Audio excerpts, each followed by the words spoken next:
Boa noite, irmãos. Saúdo a todos com a graça e a paz de nosso Senhor e Salvador Jesus Cristo. Que alegria, que privilégio, que honra que Deus me concedeu de estar participando dessas comemorações de aniversário desta igreja. Eu e minha esposa estarmos aqui. Esta igreja faz parte da nossa história, da minha história, da nossa história. Eu nasci para o Evangelho aqui na região, na igreja de Vila Buenos Aires. Foi lá que me converti, encontrei o Senhor, recebi o chamado de Deus. Depois encontrei minha esposa. Casei aqui na primeira igreja de Ermelino Matarazzo. Quando esta igreja estava sendo organizada, eu estava como seminarista de Vila Buenos Aires, tomando a frente aqui da congregação do Parque Boturuçu, que hoje já é igreja. Então, eu já com a Vera iniciamos um trabalho lá, na época, ficamos alguns anos no início do trabalho, no começo. De lá nós fomos pastorear Buenos Aires por 2 anos, a igreja sede, e de lá Deus nos levou para São Bernardo do Campo, na sua providência e graça, onde estamos aí há 34 anos. E nesse período que estamos lá, basicamente a única igreja que eu mantive contato aqui da região foi essa igreja. Pela amizade de irmãos tão queridos, como o Jean e a Ara, que me receberam lá no passado, fazem parte da minha história, da minha vida, que bênção. Então, assim, eu tive a oportunidade de dar palestras em alguns acampamentos aqui nesta igreja, né? Já faz algum tempo já, né? Já faz anos. Estou sentindo saudade. E a única igreja da região que realmente manteve contato comigo, assim, esse carinho, essa consideração. Então, receber um convite aqui desta igreja, não é convite, é uma ordem. Não tem como dizer não, pastor Gilberto. Não tem como dizer pelo carinho e o afeto que tenho para os irmãos. Eu quero parabenizar vocês por este aniversário. Certamente é motivo de gratidão, Senhor. Parabenizar pela programação, reverendo Gilberto, de um ano inteiro comemorar, tem que comemorar mesmo. 40 anos é algo de Deus, uma igreja sólida, uma igreja forte, uma igreja que se mantém, como o pastor falou, com lutas, dificuldades, mas vencendo sempre, uma igreja perseverante. Porque aqui nesta igreja tem famílias sólidas. Famílias sólidas. Isso é a marca de uma igreja forte. Famílias cristãs, realmente cristãs, comprometidas com o Evangelho, que dão bom testemunho. Uma liderança forte e firme e espiritual, que tem conduzido essa igreja todo esse tempo. E pela bondade do Senhor, certamente, Deus tem colocado servos, pastores, que fizeram parte dessa história, pastoreando, conduzindo, como agora o amado reverendo Gilberto, pastor amoroso, pastor fiel ao Senhor, pastor comprometido com a palavra. Já está há 4 anos, vai ficar há 200 anos aqui. O homem de Deus, amem o seu pastor, cuidem do seu pastor. De verdade, falo de todo o meu coração. É assim que uma igreja é abençoada, e vocês são. Que Deus continue sustentando cada família, cada lar desta amada igreja. Para a nossa meditação, convido os irmãos a abrirem a palavra do Senhor no Evangelho de Mateus, capítulo 16. Texto muito conhecido de todos nós, certamente. Mas com muita humildade e temor diante do Senhor, quero extrair algumas lições para os nossos corações e para esta igreja que está aniversariando neste ano. Mateus capítulo 16, versículos 13 a 20, o que o Senhor fala a nós, o que o Senhor fala à sua igreja, neste texto tão rico, tão importante no ministério de Jesus, esse acontecimento. Diz assim a palavra do Senhor, a partir do 13. Indo Jesus para os lados de Cesareia de Filipe, perguntou a seus discípulos: quem diz o povo ser o Filho do Homem? E eles responderam: uns dizem João Batista, outros Elias, e outros Jeremias, ou algum dos profetas. Mas vós, isso é importante o que Jesus fala, mas vós, que é o que importa para ele. Continuou ele: quem dizeis que eu sou? Aí respondendo Simão Pedro, disse: tu és o Cristo, o Filho do Deus vivo. Então Jesus lhe afirmou: bem-aventurado és, Simão Barjonas, porque não foi carne e sangue que te revelaram, mas meu Pai que está nos céus. Também eu te digo que tu és Pedro, e sobre esta pedra edificarei a minha igreja, e as portas do inferno não prevalecerão contra ela. Dar-te-ei as chaves do reino dos céus. O que ligares na terra terá sido ligado nos céus, e o que desligares na terra terá sido desligado nos céus. Então advertiu os discípulos de que a ninguém dissessem ser ele o Cristo, porque ainda não era a hora. Chegaria a hora, mas ainda não era. Convido-os a curvarem as suas frontes, vamos orar, vamos falar com Deus mais uma vez. Ó Pai amado, nós queremos agradecer de coração por esse momento tão especial na nossa vida. Esse momento de comunhão do povo santo do Senhor. É a congregação de santos, dos irmãos aqui da segunda igreja de Ermelina, Jardim Verônia. São os fiéis do Senhor. Esta igreja que te ama, meu Pai, essa igreja que te serve, essa igreja que se consagra continuamente no altar do Senhor, com uma liderança que busca a tua direção, com sabedoria vinda da parte do Senhor, com um pastor que se compromete contigo, que, ó Deus, tem piedade, devoção, ó Deus, uma vida na presença do Senhor. Que o Senhor abençoe, ó Deus, os líderes, as famílias, os casais desta amada igreja. Senhor, tenha misericórdia. Abençoa os moços, os jovens, abençoa os adolescentes desta igreja. E cuida dos pequeninos desta igreja, Senhor. Livra do mal. Guarda as crianças, ó Pai. E abençoa-nos, ó Pai, a todos, nessa noite de louvor, de gratidão e de adoração.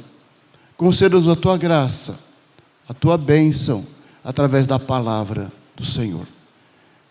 Que ela venha ao nosso encontro, que ela nos alimente, que ela nos fortaleça. Que, ó Deus, que o Senhor fale profundamente ao nosso coração. É a nossa oração, Pai, agradecidos em nome de Jesus. Amém. Amados, certamente um texto tão rico, com tantas questões bíblicas e questões teológicas, eu não vou abordar todas as coisas, eu quero tirar algumas lições muito práticas, muito precisas que o texto vai nos oferecer para a nossa vida cristã, para a nossa fé.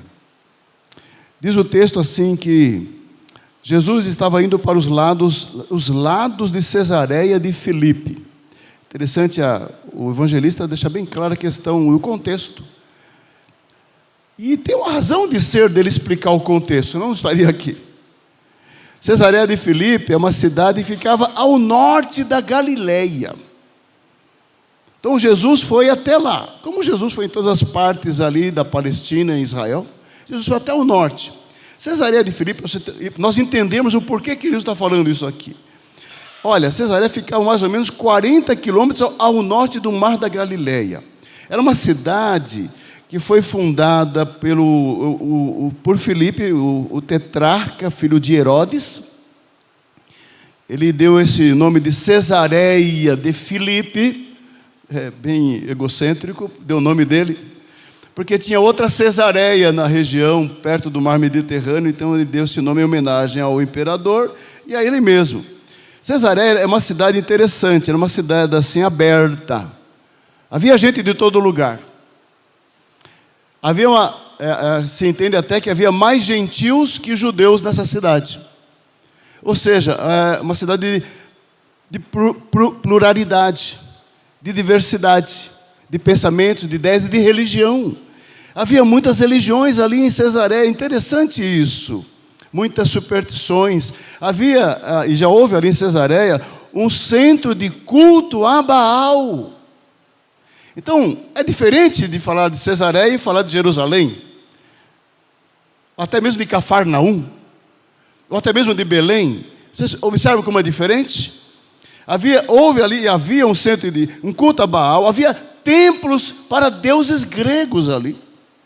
E até Herodes o Grande construiu ali um templo, como era comum naquela época, em homenagem ao imperador César Augusto. Ou havia, lá em Cesareia, todo tipo de religião, de filosofia, de entendimento. Aí você entende o porquê da pergunta de Jesus: que dizem o povo acerca de mim? Que local Jesus escolheu para colocar os seus discípulos na parede? Um local assim de prevalecer muitos pensamentos. Jesus intencionalmente faz isso, né, num lugar de tanta diversidade de pensamento. O que diz o povo acerca do mim? Afinal de contas, quem é o Filho do Homem? Que pergunta! Essa pergunta precisa ser feita hoje. O que os homens estão falando de Jesus numa época tão de diversidade de pensamentos, de ideias, de filosofias, de religiões? Complicado. Dentro mesmo do próprio cristianismo, diversidade de interpretações, divisão de entendimento. A pergunta de Jesus é muito interessante até para nós. Quem diz o povo ser o Filho do Homem? Até perguntaria para mim e para você: o que diz você acerca do Filho do Homem? A nossa resposta é bíblica, a nossa resposta é verdadeira, a nossa resposta é teológica, a nossa resposta está baseada nas Escrituras, ou uma resposta meramente religiosa, meramente sentimental, meramente romântica? Vivemos uma época de um cristianismo também muito doente, muito superficial, muito místico. Eu tenho Jesus no coração, eu sinto Jesus, eu não sei o quê, vejo apresento Jesus, muito místico, sem nenhuma base bíblica, sem nenhuma realidade de conversão, regeneração, transformação, consagração, mudança de vida. Então essa pergunta é tão pertinente. Então eu quero destacar algumas lições desse texto. A primeira justamente é essa: um Cristo desconhecido pelo povo. Pode ser? Vamos gravar? Vamos repetir? Um Cristo. Muito bem, pastor. Povo atento. Jesus perguntou e eles responderam. Vocês notaram que na própria resposta deles,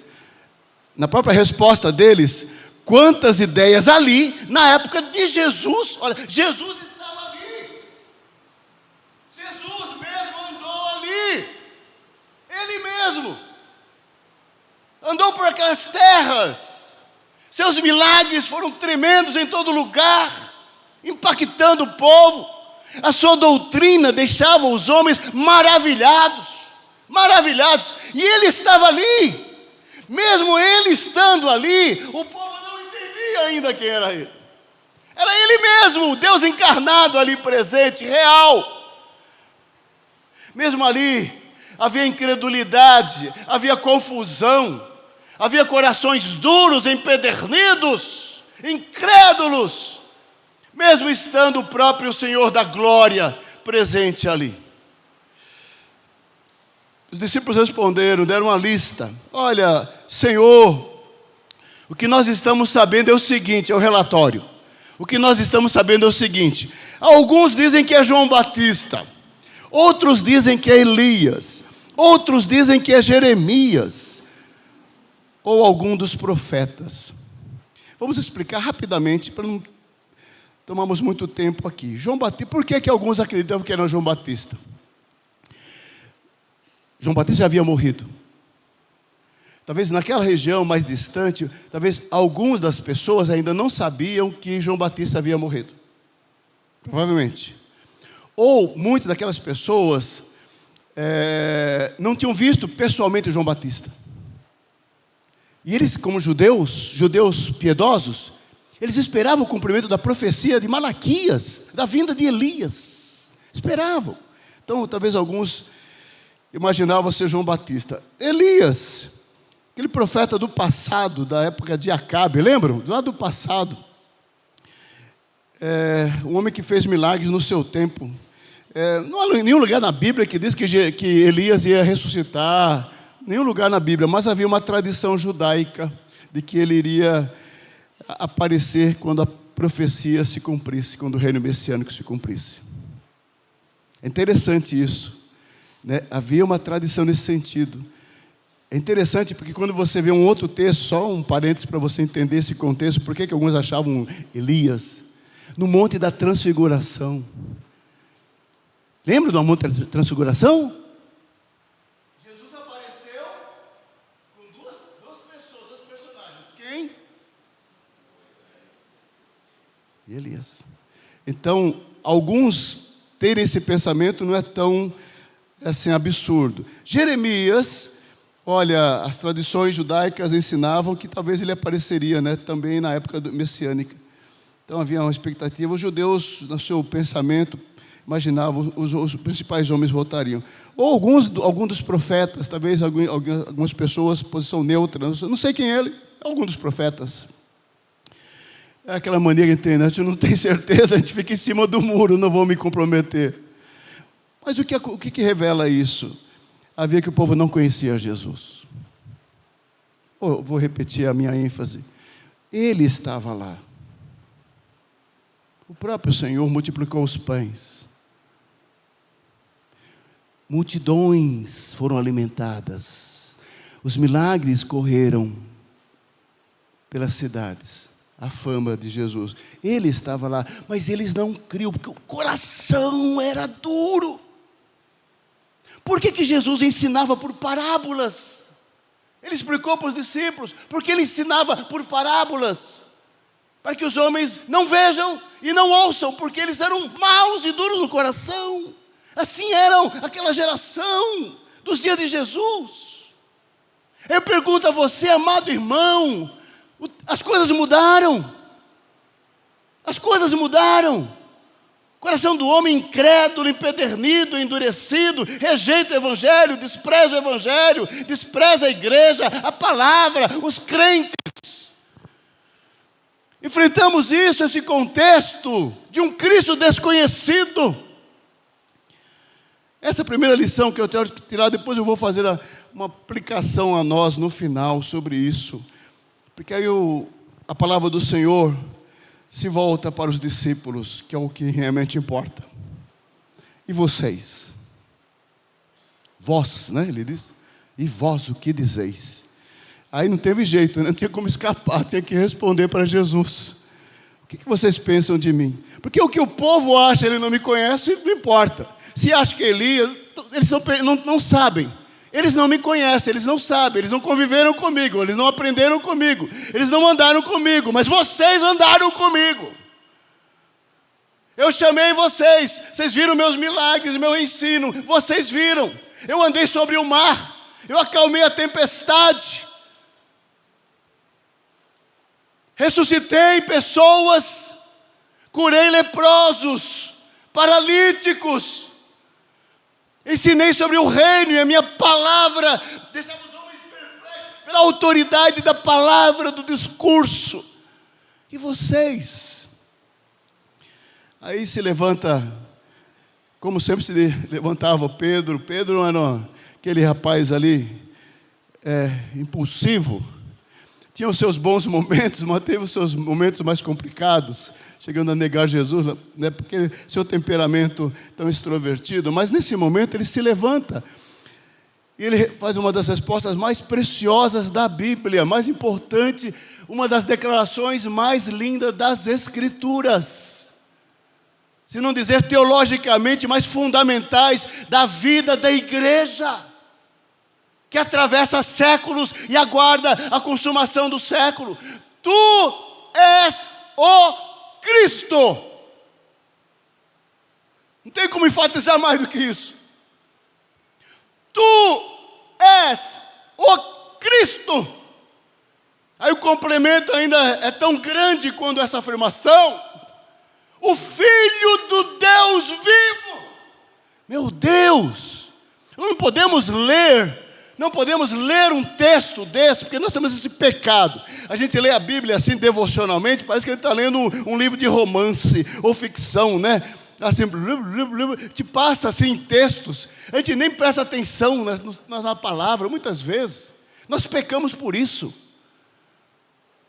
Na força dessa expressão de Pedro, tu és o Cristo. O ensino do Antigo Testamento sobre o Messias era muito vasto, muito grande, muito complexo. Havia uma expectativa messiânica no povo judeu, embora errada. Uma grande parte dos judeus achavam que que o Messias, o Cristo, viria como um rei, como literalmente um rei, uma pessoa que iria libertá-los da escravidão, do jugo do Império Romano. Eles criam, acreditavam, esperavam nisso. Então, de repente, aí aparece um guerreiro, um conquistador. A concepção que eles tinham do Antigo Testamento, de que o reino seria estabelecido através desse conquistador. Aí aparece Jesus, humilde e manso, cuidando de criança, recebendo no colo criança, ensinando o amor ao inimigo e a oração pelos adversários, humilde e manso. Esse rei que vai entrar depois em Jerusalém, sentado no jumentinho. Ou seja, totalmente o contrário das expectativas políticas, militares que havia na cabeça dos judeus de uma libertação política. Não, Jesus não é esse Messias, não. Jesus não é esse Messias. Esse não é o Cristo, não é esse Cristo. Não é esse. Ele veio para libertar, sim. Jesus veio para libertar o povo dos seus pecados. Esse é o nome, o significado da palavra Jesus, Salvador. Não tem conotação política nenhuma. É espiritual, profunda, cósmica. Ele veio salvar o seu povo dos pecados. Assim que ele é. Ele livraria o povo. Ele não seria apenas um rei sucessor de Davi, conforme a promessa, e era. Mas ele seria também, sabe quem? O sacerdote e o servo sofredor de Israel, conforme a profecia de Isaías. Ele ofereceria o sacrifício perfeito, de uma vez por todas, em favor do seu povo. Sabe por que perfeito? Porque foi ele mesmo. Esse é o Cristo. Poucas pessoas compreendiam essa função sacerdotal do Messias, e que ele iria sofrer e morrer para salvar. Mas há um fator a mais na resposta de Pedro, que é fundamental. Porque provavelmente até muitos judeus esperassem um rei messiânico, poderoso, redentor, libertador. Mas a segunda parte da resposta de Pedro é tremenda. Tu és o Filho de Deus. Reconhecer a divindade de Jesus era algo não é normal. Não era algo normal. Mesmo para um judeu piedoso e temente. Reconhecer num homem, porque era o fato, reconhecer num homem a divindade. Ser filho de Deus, encarnado. Essa é o grande detalhe dessa resposta. Ele é o Cristo, o Messias, o Cristo, porque está cumprindo tudo o que foi prometido.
Sentir a presença de Deus, não!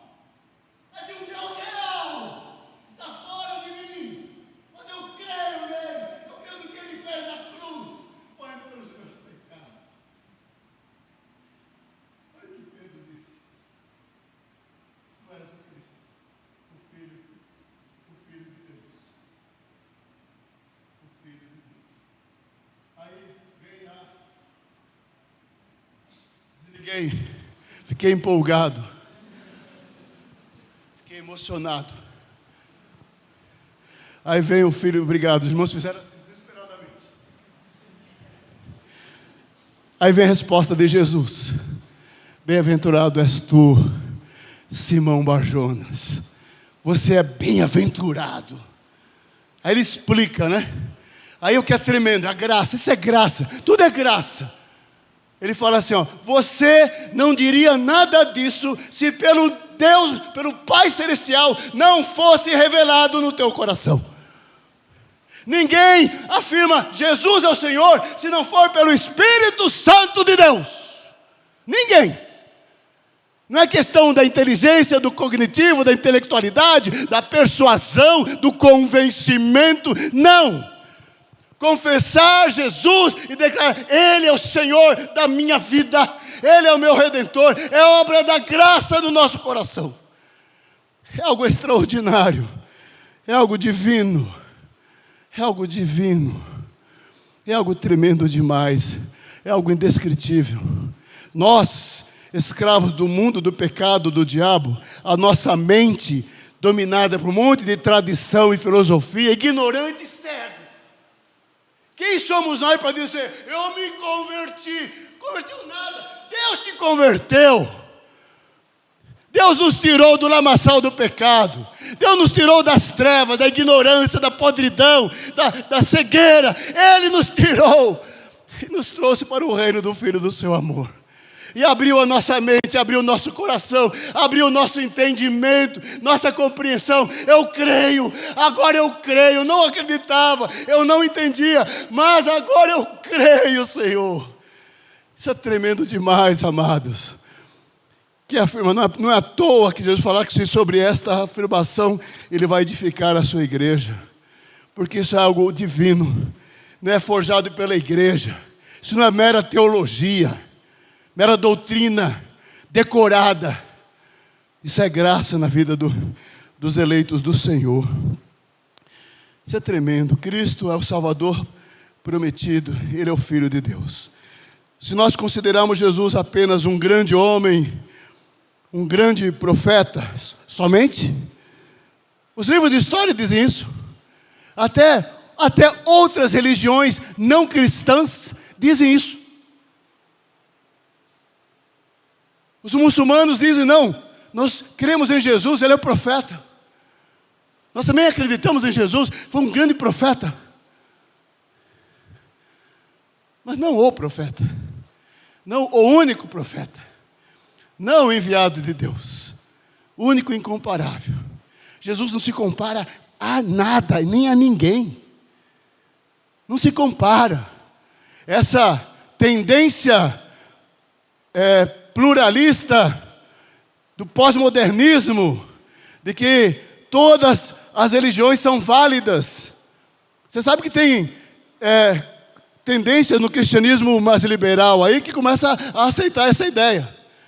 Afinal de contas, a verdade de Deus pode estar embutida em outras culturas e devemos respeitá-las e saber que Deus pode ter se revelado de outras maneiras? Não! Conforme as Escrituras, não! Só há um único Salvador e ninguém vai ao Pai senão por meio de Jesus. Eu sou o caminho e a verdade e a vida e ninguém vem ao Pai senão por mim. Somente Ele é o Filho de Deus. Não tem como discutir essa verdade. Amém, irmão? Você crê nisso? Jesus é o único Redentor, o único Salvador. É o nosso Salvador. A terceira lição que eu quero abordar aqui nesse texto tão rico, que todas as coisas, eu quero destacar alguns elementos apenas. A resposta de Jesus a Pedro, se a confissão dele como Jesus é fundamental. Em terceiro lugar, Cristo é o fundamento da igreja. Cristo é o fundamento da igreja.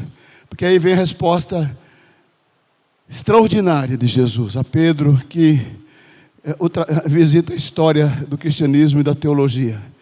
Também eu te digo que tu és Pedro, e sobre esta pedra edificarei a minha igreja, e as portas do inferno não prevalecerão contra ela. Também eu te digo que tu és Pedro. Vocês sabem, nós sabemos. A Igreja Católica recorre a esse texto para sustentar, e sustentam, a opinião de que ela deve ser liderada pelo sucessor de Pedro, literalmente, desde Pedro e os seguintes, para ser o Papa de Roma.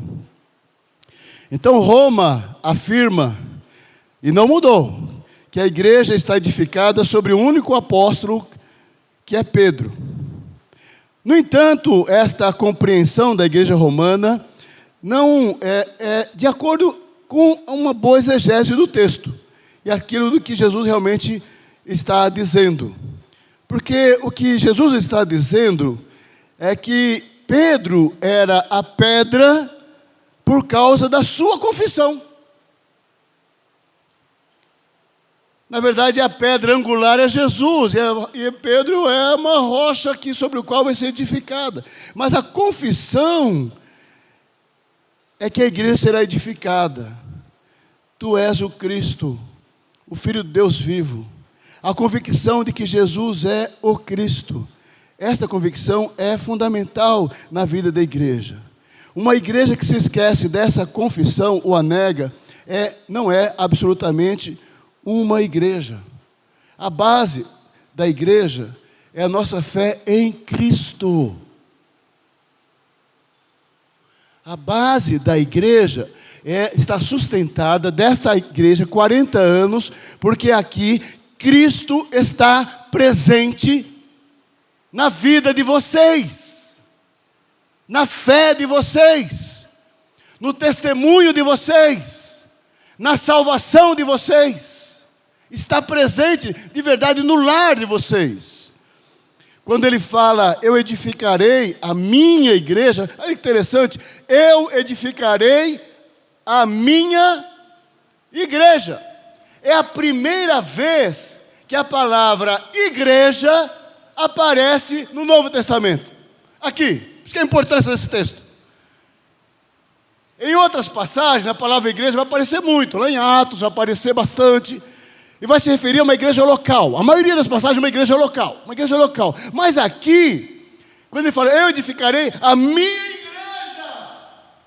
É a congregação de todos os santos do Senhor, dos eleitos do Senhor, de todos os tempos. Eu e você. Que coisa gloriosa.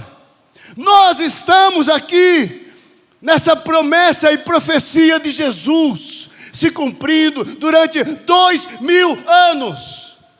Temos ainda, depois de 2000 anos, igrejas que ainda declaram, numa geração incrédula, ateus, agnósticos, religiões depravadas, num povo longe de Deus, ainda um povo santo, que na humanidade declara, Jesus reina, Jesus é o Senhor. Isso é um milagre. É um milagre.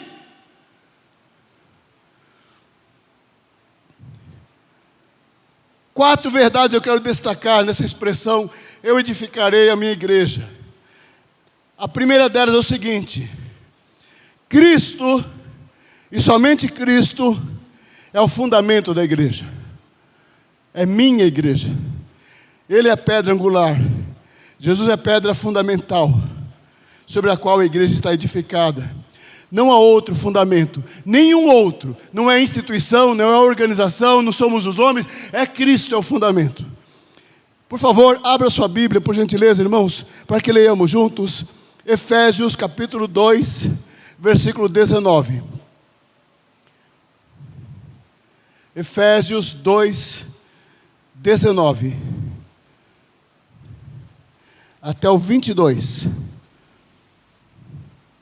Vamos ler juntos? Vamos ler juntos, amados, leiamos. Assim, já não sois estrangeiros e peregrinos, mas concidadãos dos santos, e sois da família de Deus, edificados sobre o fundamento dos apóstolos e profetas, sendo Ele mesmo, Cristo Jesus, a pedra angular, no qual todo edifício, bem ajustado, cresce para santuário dedicado ao Senhor, no qual também vós, juntamente, estáis sendo edificados para a habitação de Deus no Espírito. Isso é igreja. Igreja tem organização, tem administração, tem gestão, tem tudo isso, mas ela é igreja porque Jesus é a base de tudo. É a base da nossa vida, da liderança, do pastor, do ministério, das famílias que se dizem cristãs. Ele é o fundamento, ele é a pedra angular. Não são os homens, não é a forma de ser da igreja, não é a tradição da igreja, tudo isso é importante. É importante. Mas é Jesus a base, o fundamento de tudo. Amém? Cristo é o fundamento. Segundo lugar, Cristo é o cabeça da igreja. Todos sabemos disso. Vamos reforçar porque é importante quando ele fala a igreja é de Jesus, tá? Ele fala a minha. A igreja tem um dono. E esse dono é Jesus Cristo. Eu não sou dono da igreja. Ninguém é dono da igreja. Famílias não são donas da igreja. Embora a gente vê na prática tantos problemas, o que a gente vê no ministério, quantas igrejas divididas, igrejas rachadas. Rachadas, verdade, é triste ver isso. Por causa de famílias que se acham donas da igreja. O pastor não pode fazer nada se tal família não permitir. Se tal grupo não deixar. Meu Deus, nós estamos longe do evangelho, esse é o evangelho. Jesus, então somente Jesus é o cabeça. Ele é o dono da igreja, ele é o Senhor da igreja, é Jesus. Não é o pastor Francisco, nem o pastor Gilberto, nem pastor nenhum. Jesus é o dono dessa igreja. 40 anos, porque Jesus, vocês pertencem ao Senhor. Porque o Senhor tem cuidado de vocês, alimentado vocês, guiado vocês. Glória a Deus por isso, amados irmãos. Ele é o cabeça da igreja do Jardim Verônia. A igreja é sua propriedade exclusiva, que ele comprou com seu próprio sangue. Atos 20 e 28, Paulo diz assim aos presbíteros de Éfeso: atendei por vós e por todo o rebanho sobre o qual o Espírito Santo vos constituiu bispos, para pastoreardes a igreja de Deus, a qual ele comprou com o seu próprio sangue. Efésios 5, 23, porque o marido é o cabeça da igreja, como também Cristo é o cabeça, o marido é o cabeça da mulher, como também Cristo é o cabeça da igreja, sendo esse mesmo o Salvador do corpo. Então, não tem justificativa nenhuma para essa ou aquela, ou qualquer que seja, igreja que se diz pertence a tal pessoa que fundou. Ninguém fundou nada. O nome da pessoa não pode estar. Está errado. Seja quem for, viu, gente? Não tenho medo de falar, não. Seja quem for. Porque a igreja é do Senhor Jesus, que redime, transforma, cura e salva o pecador para a sua glória. Não é para a glória de homem nenhum. Então, a segunda lição, ele é o fundamento, ele é o cabeça. Terceira lição, Cristo, ele mesmo é o edificador da igreja. Quem edifica a igreja é Jesus. Ele é o cabeça, ele mesmo diz: eu edificarei a minha igreja. Olha que maravilha. Como ele faz isso, pastor? Lembre-se que ele enviou o Consolador.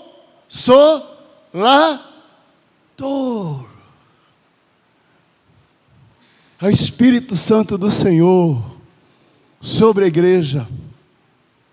Dons, vocações, conversões. Diz o texto, né, lá em Coríntios, nós somos o templo do Espírito. Diz o nosso corpo aqui é precioso porque é templo do Espírito. O Senhor edifica a sua igreja pela obra, operação extraordinária, contínua, graciosa do Espírito Santo de Deus na vida da igreja. Na vida da igreja. Salvando aqueles que são para ser salvos. Por favor, abram a sua Bíblia lá em Atos capítulo 2, versículo 47. Atos 2, 47. Passagem conhecida, mas preciosa, só para confirmar este argumento. Cristo, ele mesmo é o edificador da igreja.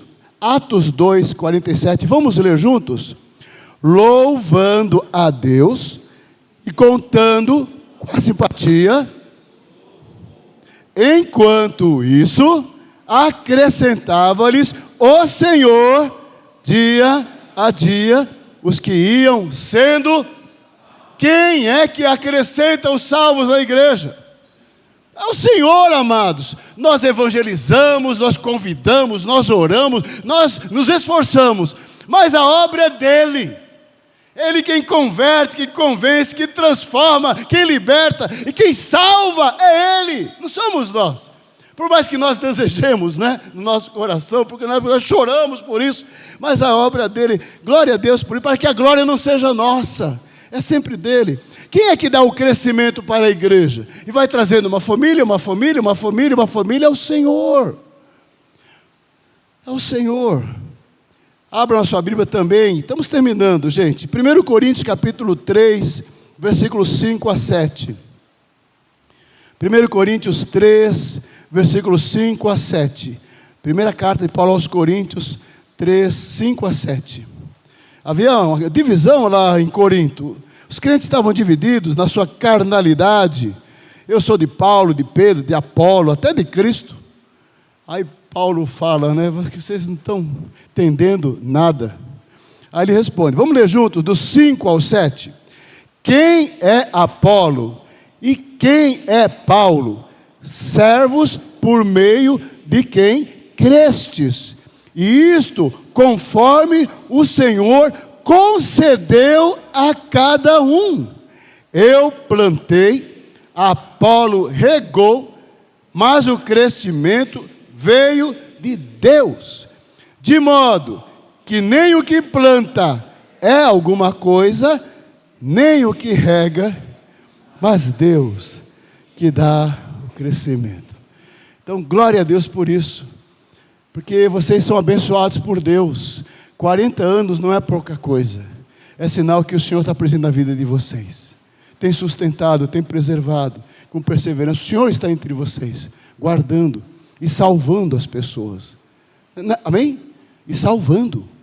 É o trabalho das mulheres, é o trabalho dos homens, é o trabalho dos jovens, é o trabalho da liderança, é o trabalho de vocês. Vocês trabalham, é uma igreja dinâmica, é o que eu sei, uma dinâmica, uma igreja que trabalha muito, que ora muito. Fazemos a nossa parte, né? Apolo plantou, Paulo pregou, mas o crescimento veio do Senhor, e assim o Senhor vai trazendo aqueles que Ele quer salvar, no tempo que Ele quiser, porque a igreja é dele. E em último lugar, além de ele ser o fundamento, além de o Senhor ser a pedra, ser, né, a base de tudo, Ele é o edificador da igreja, e Ele é o protetor da igreja. Quando Ele fala assim, e as portas do inferno não prevalecerão contra ela. Isso é tremendo, gente. Isso é uma promessa, é uma verdade, é uma profecia.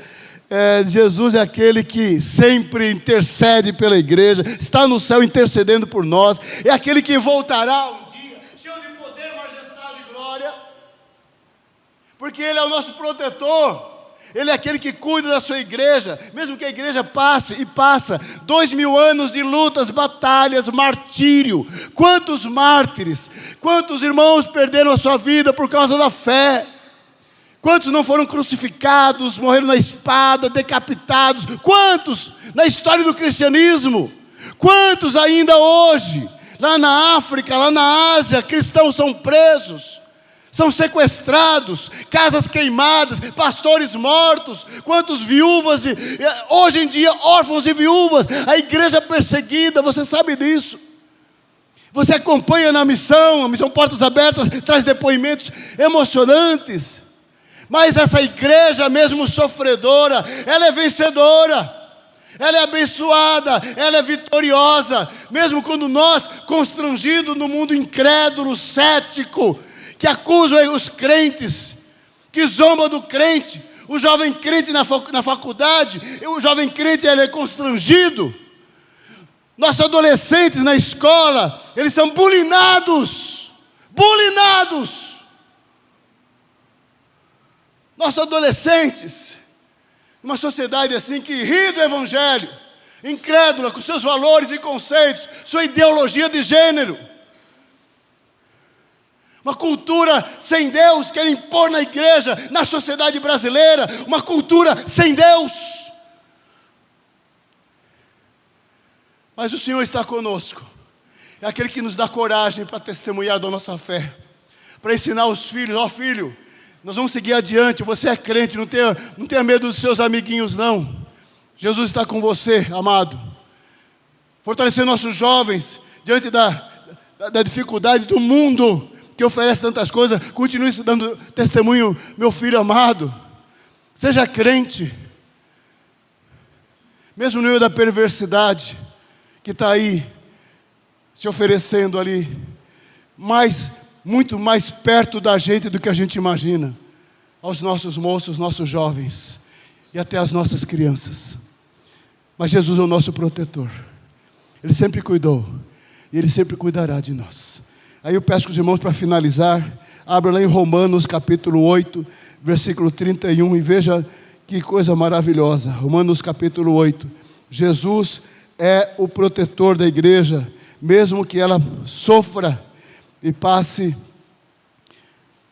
dificuldades, o Senhor, aquele que nos guarda, nos consola. Ainda que eu ande pelo vale da sombra da morte, diz o salmista, não temerei mal, porque tu estás comigo. Ele sempre está conosco. Ele prometeu, eis que estou convosco todos os dias até a consumação do século. Romanos 8, para finalizar, nós vamos finalizar com essa leitura, do 31 ao 39. Acompanhe a leitura. Que diremos, pois, à vista destas coisas? Se Deus é por nós, quem será contra nós? aquele que não poupou o seu próprio filho, antes por todos nós o entregou, porventura não nos dará graciosamente com ele todas as coisas? Quem intentará acusação contra os eleitos de Deus? É Deus quem os justifica. Quem os condenará? A resposta de Paulo: é Cristo Jesus quem morreu, ou antes quem ressuscitou, o qual está à direita de Deus, e também faz o que, gente? Intercede por nós. Quem nos separará do amor de Cristo? Será a tribulação, ou a angústia, ou a perseguição, ou fome, nudez, perigo ou espada? E quando Paulo cita isso, era literal ali, não é simbólico não. Está falando de mesmo de espada, fome, nudez, prisão, ele passou por isso. Como está escrito: por amor de ti, somos entregues à morte o dia todo, fomos considerados como ovelhas para o matadouro. Aí é que a promessa maravilhosa. Que seja para você, querido irmão do Jardim Verônia, para todos nós. Em todas estas coisas, porém, nós somos mais que vencedores, por meio daquele que nos amou.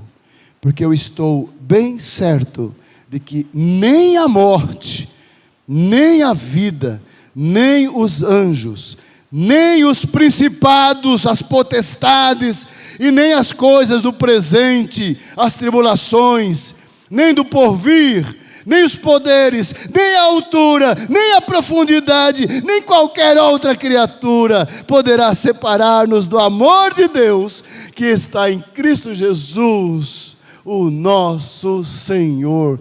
Louvado seja o nome do Senhor, glorificado seja o nome do Senhor. Amados, não tenham medo, não sejam acovardados pelo mundo. O mundo está difícil, pastor, o mundo está assim. É bom que os jovens nem se casem, porque o mundo está assim. Os crentes apavorados, assustados, fecharam a Bíblia, estão olhando aí para as circunstâncias. Meu irmão, Jesus reina, Ele está no trono. Tudo que está acontecendo está dentro da soberania de Deus. Há um Deus que está no céu. Nós não estamos largados. Os decretos estão se cumprindo. Nenhuma palavra, nenhuma promessa, nenhum tio da palavra de Deus não deixará de ser cumprida. O Senhor Jesus falou: passarão os céus e a terra, mas as minhas palavras não passarão. Então não olhe para o mundo não é referência. Olhe para Jesus, olhe para o céu. Nós temos que olhar mais para cima. Nós estamos olhando muito para o lado e para baixo. Quantos crentes aí deprimidos, quantos crentes desanimados, quantos crentes assustados. Não, irmão, em nome de Jesus, olha para aquele que está à destra de Deus Pai Todo-Poderoso, que está reinando, que está cuidando da sua igreja e que voltará. Jovem amado, casa, pode casar, viu, meu irmãozinho? Tá, não tenha medo não, pode casar, pode ter filho, tá? O filho desse mundo, que é isso? Está mais ouvindo mais a filosofia mundana do que a palavra de Deus? Deus vai cuidar, cuidou de você, vai cuidar. Tudo passa, gente. Tudo que está aí passa. Você está com medo? Tem o medo dos homens? O que os homens podem fazer? Precisamos voltar para a palavra do Senhor. A igreja precisa voltar para Jesus, para a palavra. A nossa fé é firmada aqui. Não que adianta nós estivemos aqui na frente, adoramos. Que Deus é esse que nós adoramos aqui na frente? Que Deus é esse? Aí saímos lá fora morrendo de medo. Não, esse Deus que nós adoramos, aquele que nós saímos e vivemos com a nossa fé, com a nossa vida, de segunda a sábado, até domingo que vem, esse mesmo Deus. Amém? Assim eu termino essa breve meditação. Não foi tão breve, mas foi uma meditação. Cristo desconhecido pelo povo. Cristo é o Salvador prometido. Cristo é o fundamento da igreja. Que o Senhor nos abençoe com essa reflexão. Que Deus abençoe o pastor Gilberto, seu ministério, sua família, sua casa, seu lar, sua saúde, meu irmão. Vamos lá, tá? Cuida da garganta. Que Deus abençoe vocês, o conselho dessa igreja e cada família dessa igreja. Que Deus guarde e sustente com a sua destra fiel. Muito obrigado. Que Deus abençoe.